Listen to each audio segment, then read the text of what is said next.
본심은 사랑입니다. 따뜻하고 세심한 사랑이에요. 그러나 그 사랑이 때로는 거칠게 느껴질 때가 있습니다. 고난을 통해서, 결핍을 통해서 우리 영혼을 깨우시고 살리실 때가 있는 것이죠. 그것도 하나님의 사랑의 손길입니다. 오늘 본문인 호세아 2장 14절은 그러므로 라는 말씀으로 시작됩니다. 그러므로 보라 내가 그를 다 일러. 그러므로 라고 하셨으니까 앞에 나온 말씀이 원인이 되어서 그러므로 이후에는 그 원인과 관계에 있는 어떤 행동이 나오게 될 것입니다. 그런데 그러므로 앞에는 심판의 말씀이 있어요. 근데 그러므로 뒤에는 위로와 소망의 말씀이 있어요. 이상해요. 벌을 주리라. 그러므로 거친 들로 데리고 가서 위로해 줄 것이다. 심판, 위로 이게 연결이 안 돼요. 그런데 여러분 연결됩니다. 호세아서의 근본을 이루고 있는 하나님의 마음, 본심을 아시면 연결이 돼요. 앞에 나온 심판의 메시지를 어떤 목적으로 말씀하셨는가, 심판을 말씀하시는 하나님의 본심, 속마음이 무엇인가 이걸 보시면 이해가 됩니다. 저는 어렸을 때 전기에 감전돼 가지고 큰일 날 뻔했습니다. 지금도 기억이 생생한데요. 어릴 때 집에 있으면 얼마나 심심해요. 어느 날 할 것도 없고 해서 뒹굴뒹굴 하다가 좀 졸렸습니다. 그때 여러분 어릴 때 바느질 할 때 쓰는 그 작은 가위 아시죠? 2개 딱 있는 그거 가지고 놀다가 벽을 보니까 전기 꼽는 곳이 보였어요. 가위 2개, 구멍도 2개. 가위도 2갈래로 되어 있잖아요. 넣어보고 싶은 것입니다. 저기 넣으면 이 가위가 어떻게 될까? 안 넣어야 되는데 넣어버렸어요. 불이 번쩍하고 가위 앞부분은 녹아버렸습니다. 큰일 날 뻔했습니다. 그때 이후로 다시는 가위를 전기구멍에 넣지 않습니다. 궁금해하지도 않습니다. 자, 여러분 오늘 본문 앞에 나오는 심판의 말씀이 바로 이런 거예요. 미리 보여주시는 것입니다. 심판이 하나님의 본심 아니에요. 본심은 위로와 소망입니다. 근데 심판을 통해서 계속 그렇게 살다가는 심판받는다. 큰일 난다. 심판이 내 목적이 아니야. 그러므로 이제 내가 본심을 보여주는데 위로와 소망이다. 이렇게 연결이 되는 것입니다. 그러므로는 하나님의 사랑입니다. 한 가지 더 보겠습니다. 하나님의 거친 사랑.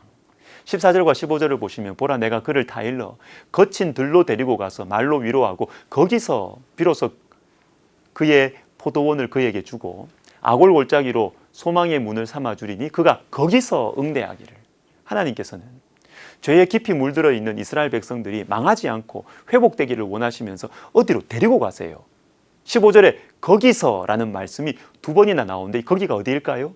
14절에 나오는 거친 들, 광야입니다. 광야. 여러분 광야는 하나님 백성들이 고생한 장소입니다. 먹을 것 없고 위험하고 추운 곳입니다. 그런데 우리 하나님께서 하나님 백성들을 광야로 데리고 가시고 그곳에서 위로하십니다. 아니 위로를 하시려면 좀 좋은 레스토랑, 리조트 이런 데 데리고 가셔야지 왜 고생한 광야로 데리고 가십니까? 2가지 이유가 있습니다. 먼저는 광야는 고생한 장소지만 하나님만을 바라보았던 시절이에요. 하나님을 향한 사랑이 뜨거웠던 시절이 광야예요. 광야. 예레미야 2장 2절을 읽어드릴게요.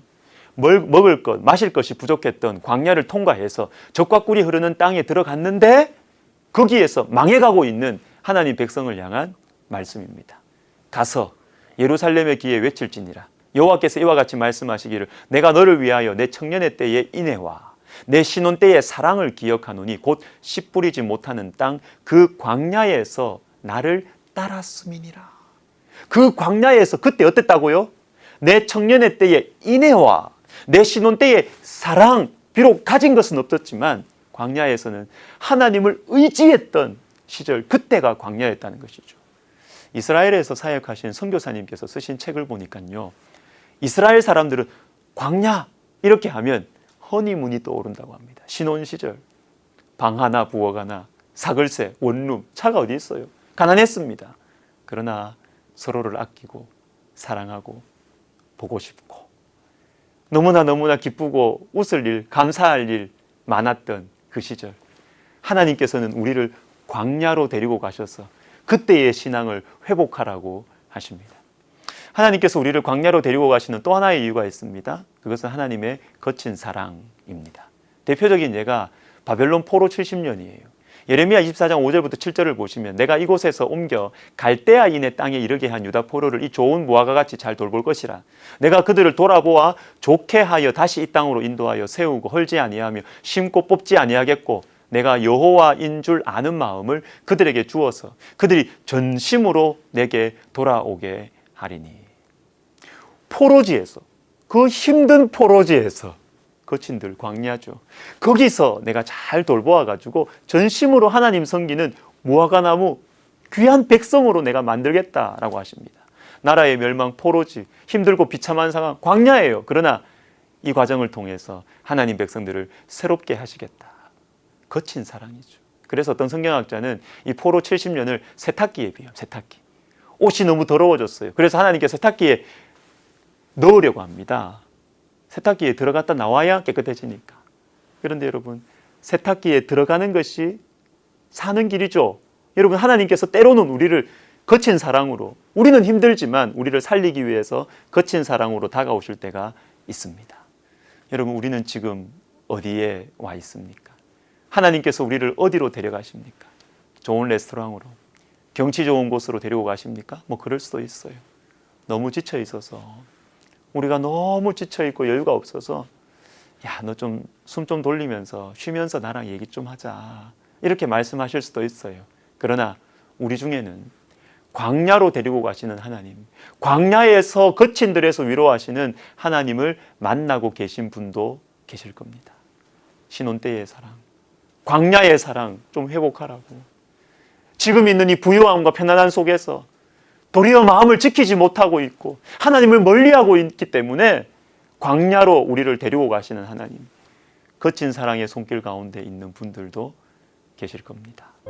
주님께서 여러분을 사랑하십니다. 모든 것을 합력하여 선을 이루시는 주님을 믿고 부드러운 사랑이든 거친 사랑이든 주님의 사랑의 손길에 진실하고 겸손하게 반응하시고 따라가시기를 주님의 이름으로 축복합니다. 기도하겠습니다. 하나님 아버지, 부드러운 사랑이든 거친 사랑이든 나를 사랑하시는 주님의 손길임을 믿고 따라갈 수 있는 귀한 믿음을 우리에게 허락하여 주옵소서. 예수님의 이름으로 기도하옵나이다. 아멘.